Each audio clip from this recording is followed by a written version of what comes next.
The format for this meeting is a filmed speaker meeting for prison TV and inmate tablets to carry the message of hope and recovery to incarcerated Perryville, Arizona female prison inmates.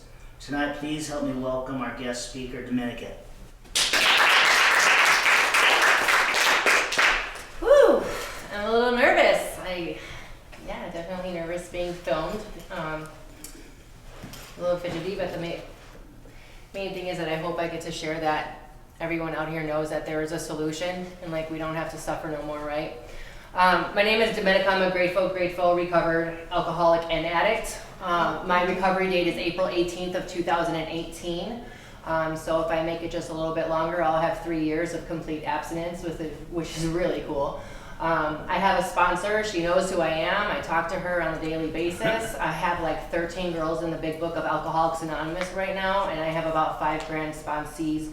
And service commitments, home group, like you name it. And I don't tell you guys these things because like I think I'm better than you or want to show off. When I came into the rooms of Alcoholics Anonymous and Crystal Meth Anonymous, I wanted to die. Like I really wanted to die. This is a progressive disease, as the big book talks about. So I'm gonna share some qualifying, right? Like how I qualified to be here. My first drink was when I was 12 years old.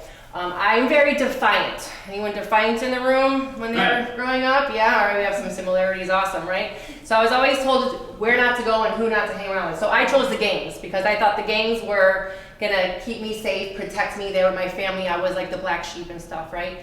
And I remember when I was 12 years old, I convinced some older gang members to give me a 6-pack of Red Dog. I don't even know if any of you know what that drink is, but I know that when they bought it, when I convinced them for this drink, it was daytime.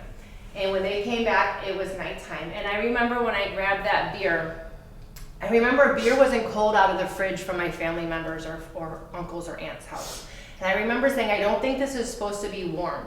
And the guys told me, well, you had me go buy it, so you're gonna drink it or else, right? I could use some other choice words, but I'll choose not to right now.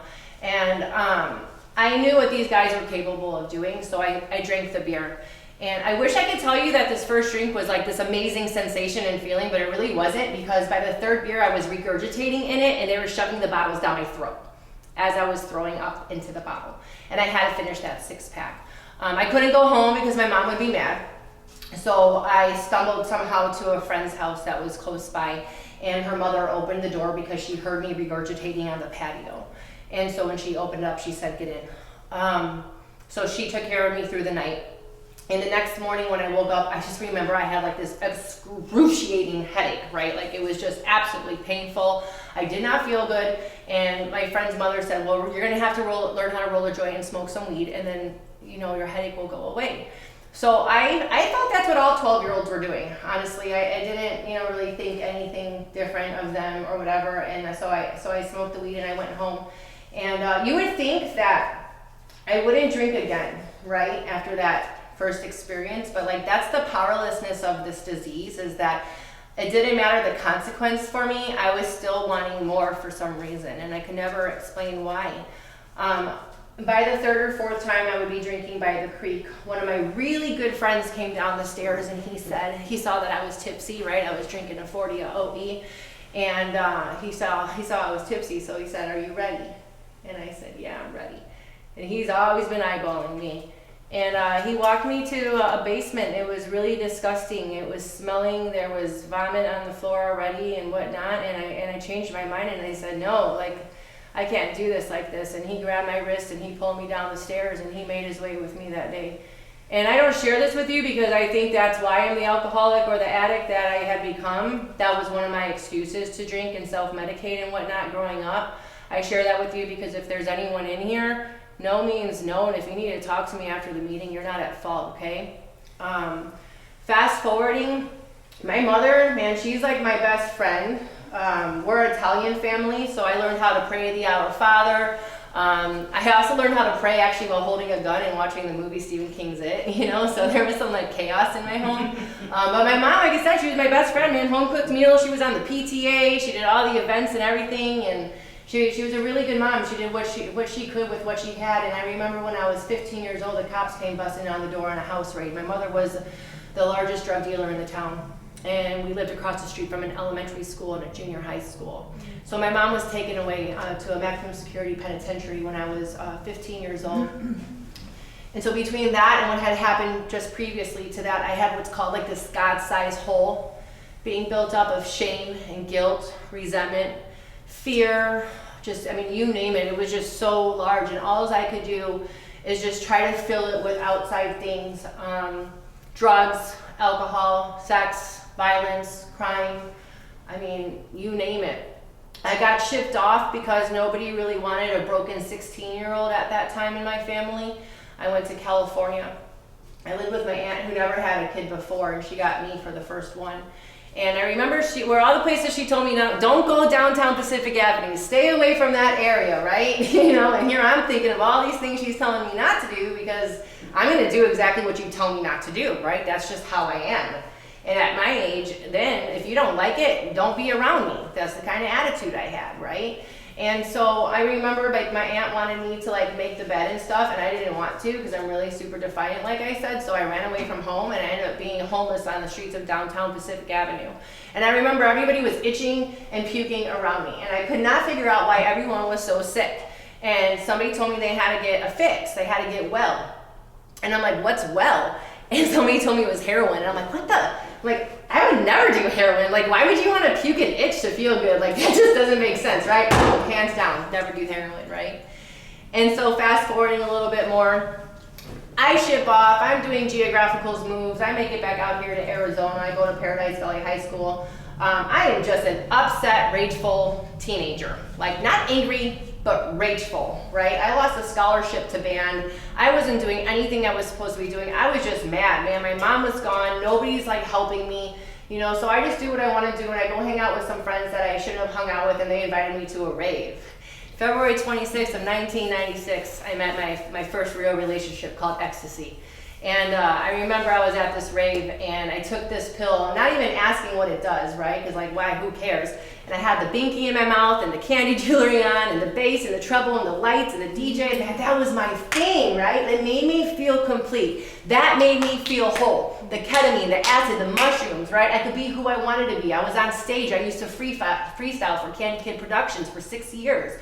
And I remember back then all the billboards, like why not to do ecstasy and stuff. And I have this that's not me. I'm not gonna do it like that, That's called a yet. It's called you're eligible too, right? And so because of all the ecstasy I did, I have a brainwave dysfunction, a blood disorder, a heart murmur, I'm epileptic.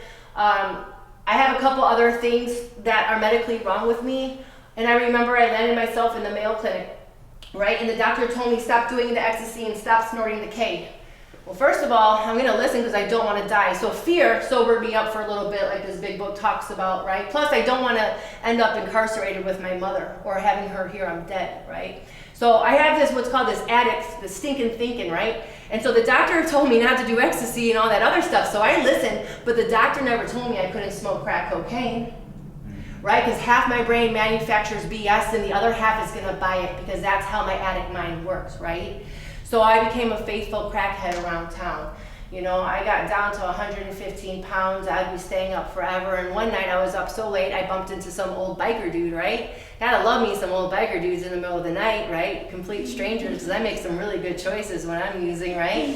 So I go into their apartment because I'm invited in. And here's one sickness with the other sickness. You got one biker dude saying, don't give her this, you're gonna ruin her life. All I can see is shards are everywhere. It looks like a window just broke on the table, and there's these pipes and stuff. And I'm like, where has this been all my life, right? Like, what normal person thinks this stuff is good? Like, it's disgusting, right? But no, not me. Like, I wanna know.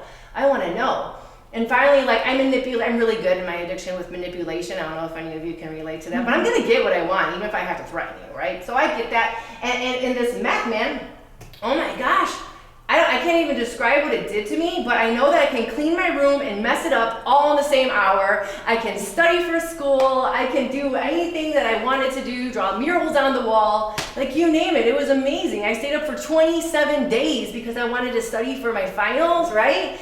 Yeah, but then I kind of fell asleep or passed out right before, so I'm a high school dropout by 2 weeks before graduation because of methamphetamines. And you think again the consequence would be enough to stop, but like I just can't put it down. And I find out in this big book of Alcoholics Anonymous in chapter 3 is the reason why I can't put it down is because once I put it in my system, I'm going to create what's called this phenomenon of craving, right? This obsession of the mind. It starts from this allergy. It kicks in this like, oh my God, I have to have more. And it doesn't matter what's important to me. That's what this big book has taught me, right? So it starts to make sense, right? And so anyways, moving forward, I've gone through a lot of stuff. I'm just going to kind of fast forward to the last month of my addiction, right?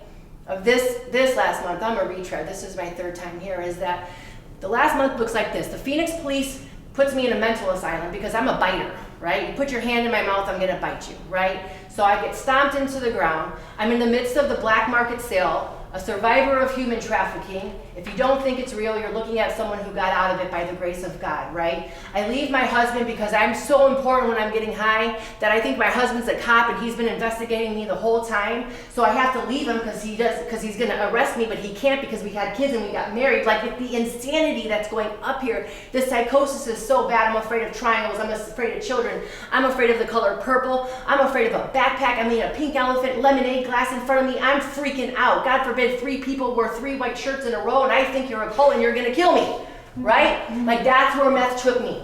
And it took me a while to get there, right? It took me a while to get there, right? I'm afraid of my own reflection. Shadow people, they're not even real. I have shadow pets. I got so deep, right? You know, and so here's the thing is like now I'm in the midst of this black market sale, right? And I'm so afraid that I'm going to die by these people because I'm already seeing what's going on. There's this man sleeping across from me on this bloody mattress. It's not my blood, nor is it his, and we're not gonna see the females that it belongs to anymore. I can promise you that, right? I don't wanna die by these drugs because I have 2 kids that are out there that DCS took away from me, plus the 3rd child that was in foster care because I had her while I was pregnant on the streets high, right? You know, and I have to make this decision, right? And I call my friend from back in 2010, right? I used to do step work in this house back in 2010, and I remembered this house, and I convinced these guys to take me there. No one answered the door, and I turned around, and this guy hits his pipe in the car, and I drop a letter into the mailbox that he didn't see me drop, and it says, "Michael, I need your help. Please call me ASAP." My phone rang that night. I had a phone, and these guys I was around didn't know I had a phone, but I was just under a Wi-Fi connection by the grace of God. And that phone rang, and I answered, and I looked right at the guys, and Michael said to me on the phone, "Dominica, what are you doing?" And I said, I'm dying. Like I am dying and I need help, right? Like into action. You know, it talks about the desperation of a drowning man. I was so desperate to get out of that scenario. Like I was willing to do whatever it takes. Just come help me. And Michael came and he picked me up that night. He picked me up and he said, "You want to know something funny?" And I said, "What?" He goes, "I moved out of that house that you went to back from 2010. I haven't lived there in 5 years." And I said, "What do you mean you moved out?" He goes, "See, now God has a plan.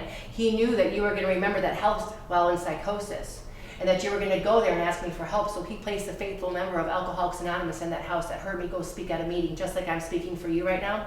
And that new tenant chased Michael down to come get me out of a trap house. Because in the fellowship, there's a saying that when anyone, anywhere reaches out for help, I want the hand of AA always to be there, and for that I am responsible. And because he takes that pledge seriously, I'm speaking to you today." And I looked up at the sky and I said, "Thank you, God," right? Thank you, God. So what happens is now I have to do some work, right? So the big book talks about that we first do our first step when we admit complete defeat. Man, I admitted complete defeat. I knew my way was not working out anymore and I didn't want to die, right? And that's why I got picked up. But now I have to put some action into everything, right? I'm bouncing around to sober living because I just can't follow the rules. They want me to do this 90 and 90. They want me to go, get a home group. They want me to get a sponsor. They actually want me to work steps in the order which they're written. And they're asking me all this crazy stuff like make my bed and do the dishes. Like, don't you know who I think I am?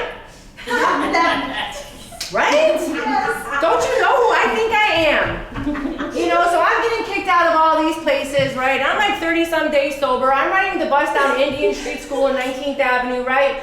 And I'm wondering, why the heck can I not get a stable place to live? Because I also have entitlement issues, right? At 30 days, I should have my kids back, the house back, the car back. I should be, free from DCS, at 30 days. Like, life should be in order. Chop, chop. That's not how this works, ladies, okay? That's not how this works, right? There's this reason why there's a triangle. It's trust God, clean house, help others. Some tweaker texted me on that phone I still had, and I looked at it and I was like, oh, all right. Trust God, clean house, help others. And I just said, God, if I gotta stop talking to these people right now, just give me a sign. And the bus stopped at a bus stop, right? The doors opened up and said, this is your sign. If you want to rent me, call 1-800-da-da-da-da-da-da, right? And so it's like, Bruce Almighty, where the signs are just being thrown at the person's head, and he's just, and I'm just like, oh, God. So I clear out my phone, right? I restart everything, save mama's number, save daddy's number, save the DCS case lady's number, that's about it. Everything else had to go. And I got into the Denton house. I was 45 days sober. A bed opened up for me. They told me I had to go to CBI, right? This beautiful little place. If anyone hasn't been there before, they got really good PB&J sandwiches. Comfy little stay there, nice clean showers, yeah. So I had to go there, prove I was sober, which I did. I was willing to go to any lengths, right? And so that's what I did, and I got into the Den house. And now at this time, my husband's already sober, right? And now my husband and I, just backtrack a little bit, we met in 2010 on my second recovery date. The first recovery date was back in 2007, where I thought my son was going to keep me sober. My second recovery date came about because I tried to attempt suicide because I was addicted to meth and pills and I couldn't be a mom, right? So this recovery date came because I wanted to be sober. So I met him at the North Scottsdale Fellowship Club, and I'm telling you, we did some amazing things together, but when we are high and drunk together, it's not so amazing, right? And so he's already sober. He's bringing me cigarettes and money, and I'm looking at him like he's still a cop because I'm a little, in the head.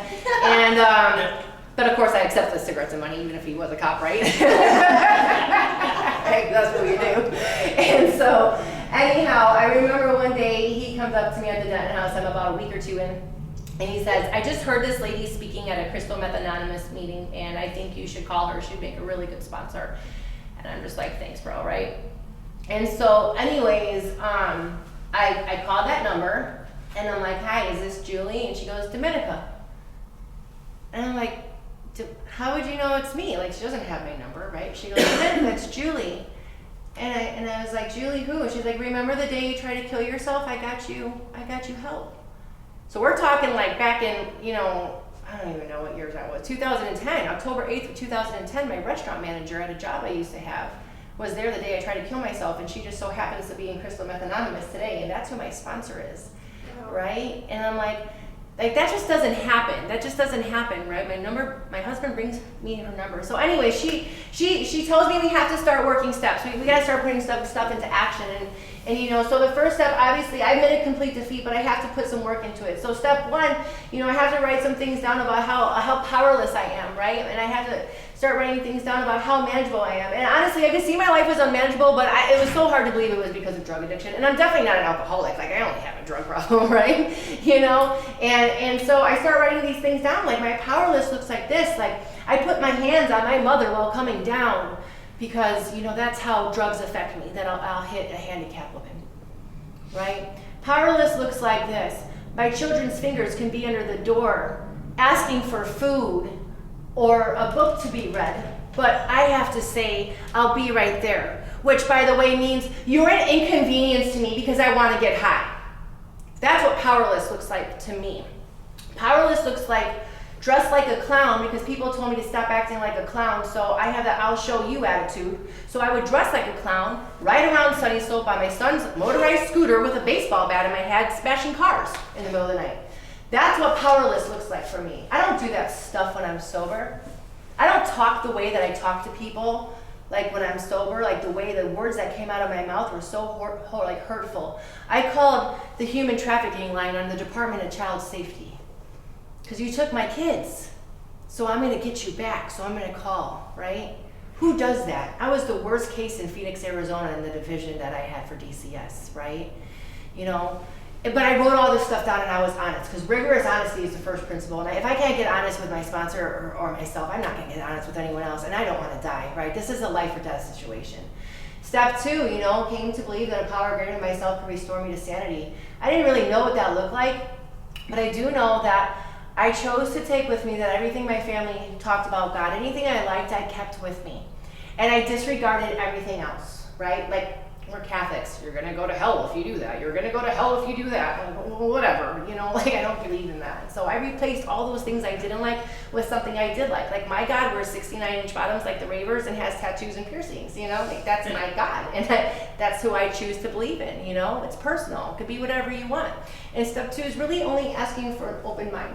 That's just a little bit of an open mind, right? And so that's what I did. I kept an open mind that God wasn't going to have my friend Michael pick me up just randomly and get that letter. And my sponsor isn't my sponsor just random. Like, that has to be something. And I don't believe in coincidences. I believe that's God staying anonymous, right? Like, I cannot not believe in something that's not there when I believe that I'm breathing, even though I can't see my own breath or feel it. Like, I know it's there. So, it's kind of, it makes sense to believe in it, right?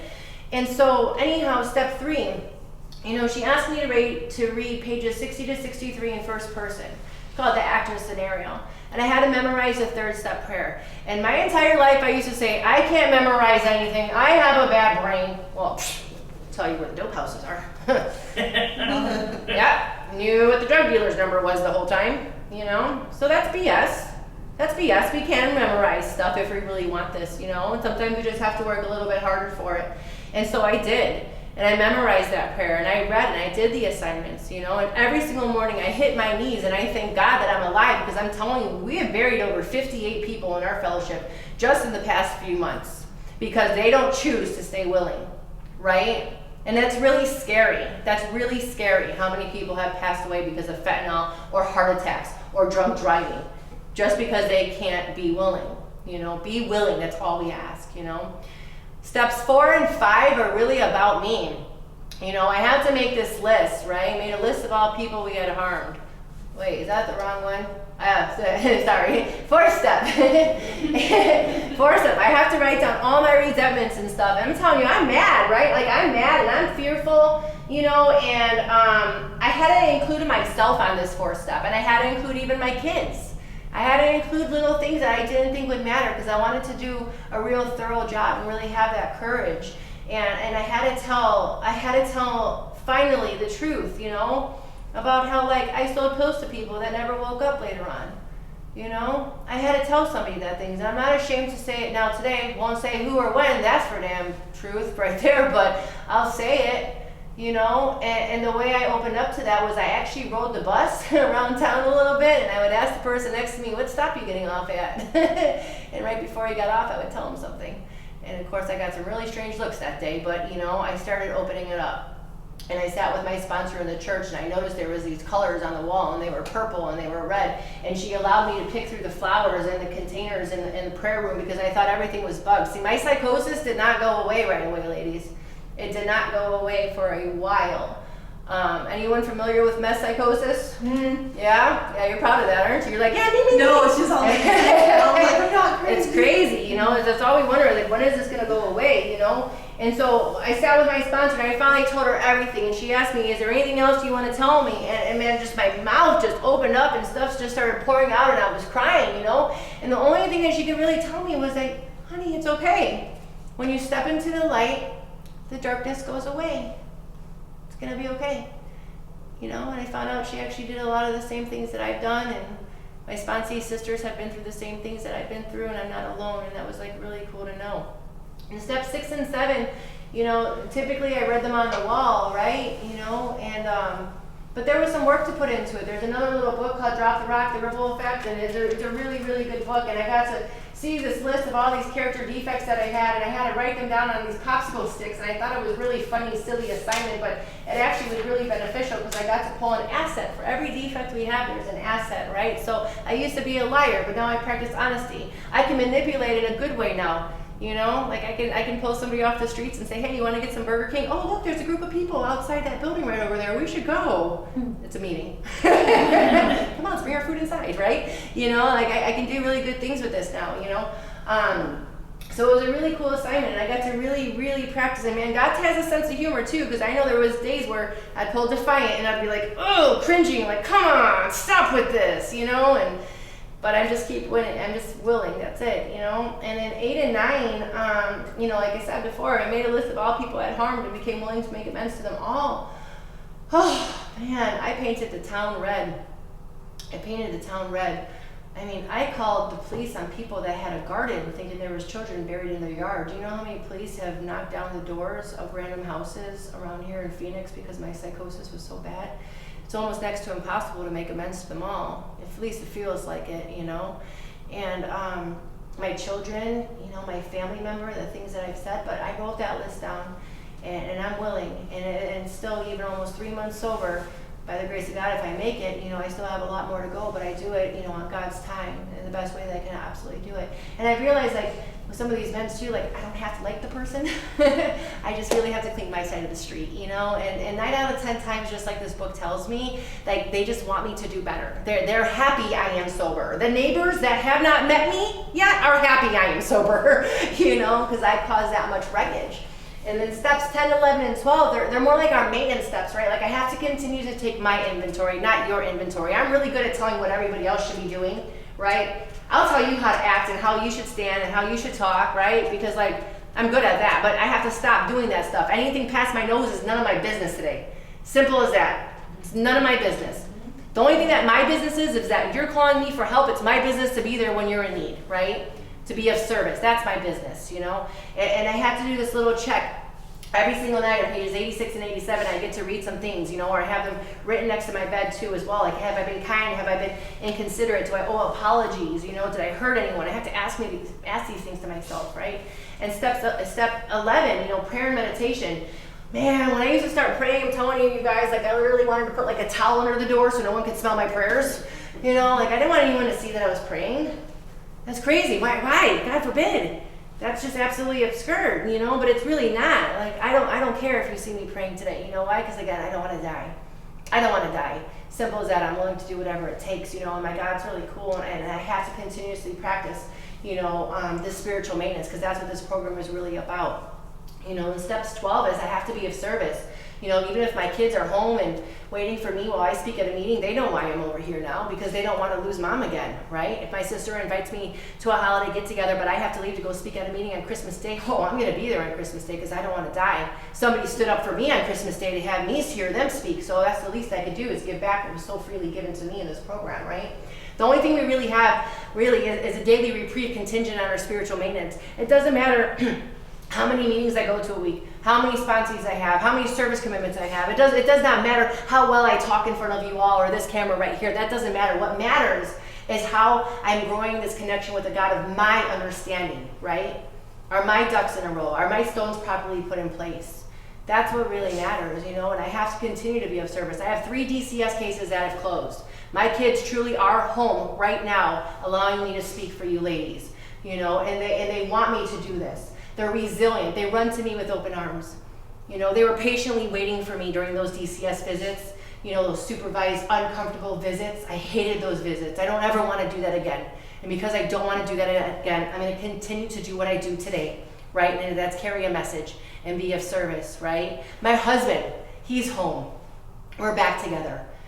And I found out in a relationship, the best thing we could have done is he needs to get his treatment here. I got my treatment here. We worked on ourselves first, and then we came together to be able to work on that relationship. Because it's God, it's yourself, and recovery. Everything else will fall into place. That's it. God, recovery, everything else falls into place, right? And I'm really glad it happened that way, because I don't know how I was going to talk to my husband about the things that I've done wrong without sponsoring this book helping me through all that. Because trust me, I was not a very good wifey in addiction, if you know what I'm saying, right? And I had to humble myself. And I've come to this conclusion that, you know, my drug problem isn't the problem or my drinking, it's my thinking.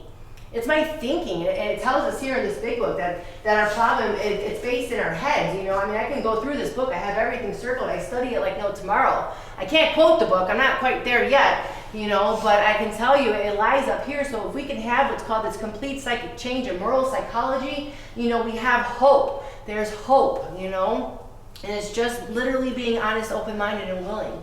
You know, I moved into this neighborhood after I graduated my sober living. That was cool. I even stayed a little bit longer because I wanted to build a really good foundation. I had to do IOP and SOP, recovery maintenance. I had to check and I had to pee in a cup 6 times a week with the Department of Child Safety, right? Crazy stuff. I got my license back at some point. Anyone lost their license? Oh yeah, you can get that back too. And don't worry about that SR22. It's really not as bad as people think. I'm still paying it today, 3 years later. But I can do it, right?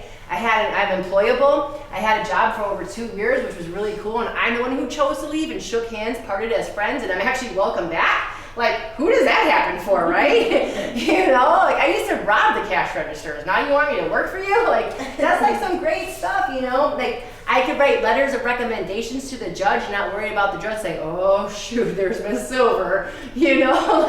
Like it's good stuff, you know? I made it through miscarriages. I've made it through my husband relapsing. I've made it through drive-bys. I've made it through people smoking in front of me. I'm telling you, it's because of this program.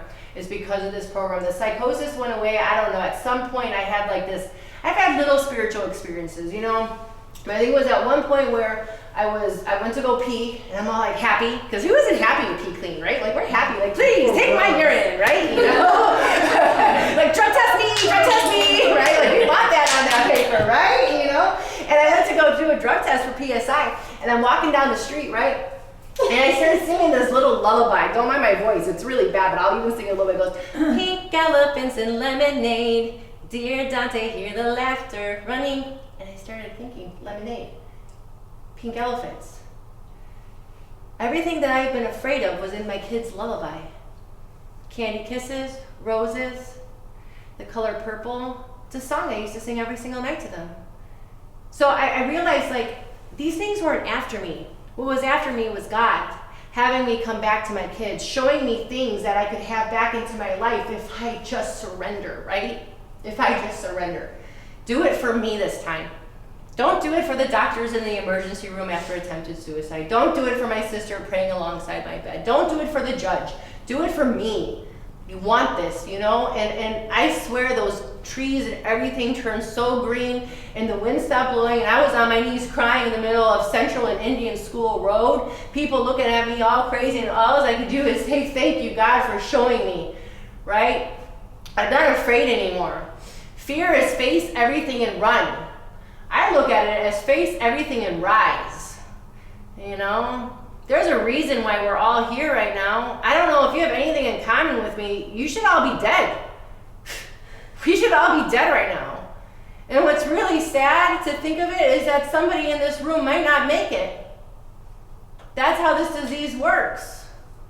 Death, jails, and institutions. What my day looks like today is I got to wake up, I got to hit my knees and thank God I'm alive, right? I got to help wake my kids up for school. I went to work at home. I was offered a really good job, which is absolutely amazing. I got to do an 8-hour shift. Like I get to do these things. I get to pick up my kids from school and from the Boys and Girls Club.